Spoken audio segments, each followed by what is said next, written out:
All right, we're going to tackle one of the biggest questions in technology today, but we're going to do it using an analogy that's so simple you'll feel like a system design expert by the time you're done with your next slice of pizza. So, here's the big one, the billion-dollar question that companies like Meta, Google, and Amazon have spent, well, many billions answering. How do you actually build a system that can handle a billion people all using it at the same time?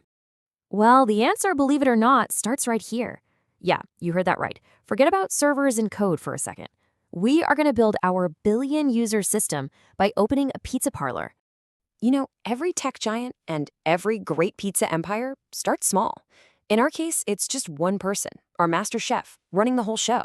They take the orders, they make the pizzas, they handle everything. It's simple, it's effective, and for a little while, it works perfectly. And then, boom, success hits. Word gets out, the orders start flooding in, and suddenly our one chef is completely overwhelmed. The line is out the door, customers are getting hungry, and this right here, this is the first critical problem every single successful system has to face: overwhelming demand. Oh, and it gets worse. What happens if our one and only chef calls in sick? Your entire business just grinds to a halt. In system design, this is called a single point of failure. It's that one critical weak link that can take down the whole operation. And it's our first big problem to solve. Okay, so we need to handle more orders, and we need to protect ourselves from disaster. This whole challenge is called scaling. We have to grow our capacity without everything breaking. And it turns out there are two fundamental ways to go about this. So here are our two options. On the left, we have vertical scaling. Think of this as creating a super chef. We pay them more, we get them a faster oven, maybe they come in at 4 a.m. to pre-make dough. It's simple, but let's be real, there's a physical limit to how fast one person can work. On the right, we have horizontal scaling. Simply put, we hire more chefs. Instead of one, we've got 10. This massively boosts our capacity, but now you've got 10 people to coordinate, and that's a whole new kind of problem. So hiring more chefs solved our capacity issue, but it created a new one: chaos. With 10 chefs all trying to do everything, things get really inefficient really fast. This brings us to a much smarter way of organizing the work.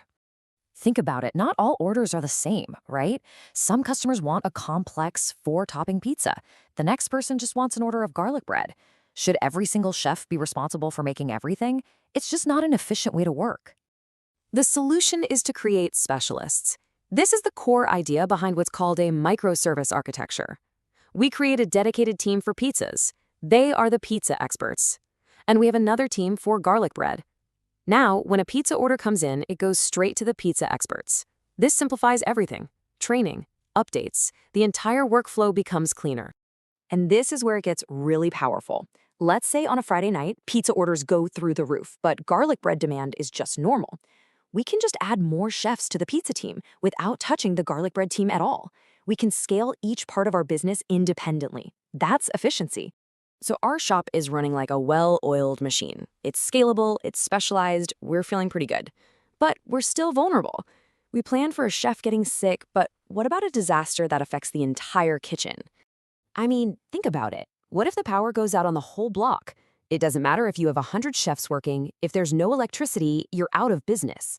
All of our eggs are still in one basket. So we take the next huge step. We build a distributed system. In our pizza world, that just means we open a second, completely separate, fully functional shop across town. Now, if one shop goes down because of a power outage, the other can still take orders. We've built in redundancy. And as a bonus, we can now serve a whole new area much faster. Having two shops is great for safety, but it brings up a new, tricky question. When a customer calls, which shop should get the order? And just sending it to the closest one isn't always the smartest move. To solve this, we need a central operator. When an order comes in, this operator doesn't just guess. They get real-time data from both shops, and they calculate the total time it will take to get that pizza into the customer's hands. The order then gets sent to whichever shop can do it faster overall. And this is where the data tells a really surprising story. Shop 1 is our popular original location. It's close to the customer, so delivery is only 10 minutes, but it's so busy there is an hour-long wait time. Now look at Shop 2. It's much further away, an hour for delivery, but it's not busy at all. When you add it all up, Shop 2 is actually 5 minutes faster. The smart choice is to send the order to the shop that seems further away. This intelligent routing system has a name. It's a load balancer. Its entire job is to distribute the workload, the load, in the most efficient way possible. It ensures the best performance and prevents any single part of the system from getting completely overwhelmed. This quote really gets to the heart of our final crucial concept. Think about it. Our chefs are experts at making pizza, and our delivery drivers are experts in navigating the city. They don't need to know the details of each other's jobs to do their own job perfectly. This separation is called decoupling. We treat pizza making and delivery as two completely separate systems that just pass an order between them. And this is incredibly powerful. It means tomorrow we could start a burger business and use the exact same delivery system. Or we could partner with a drone delivery service without changing a single thing in our kitchen. Okay, so let's zoom out. We started with one single chef, and we ended up with a whole pizza empire. Along the way, we've actually created the high-level blueprint for a modern, scalable technology system. Everything we've discussed, the scaling, the microservices, the load balancing, that's all high-level design. It's the what and the why. It's the architecture. Low-level design, on the other hand, is the how. It's the specific recipe for the pizza sauce or the actual lines of code that make the system run. Both are vital, but you absolutely have to get that high-level blueprint right first. And here it is, the blueprint we built step by step. Start simple, but always plan for failure. Scale out with more resources, not just bigger ones. Create specialized teams. Build in redundancy. Route your work intelligently. And separate your systems for flexibility. These aren't just rules for pizza shops. They are the fundamental principles used to build the applications that billions of us use every single day. So, as we wrap up, I'll leave you with this thought. This concept of a single point of failure doesn't just apply to servers or pizza chefs. Take a look at your own work, or even your daily life. What's the one thing that, if it fails, brings everything else grinding to a halt?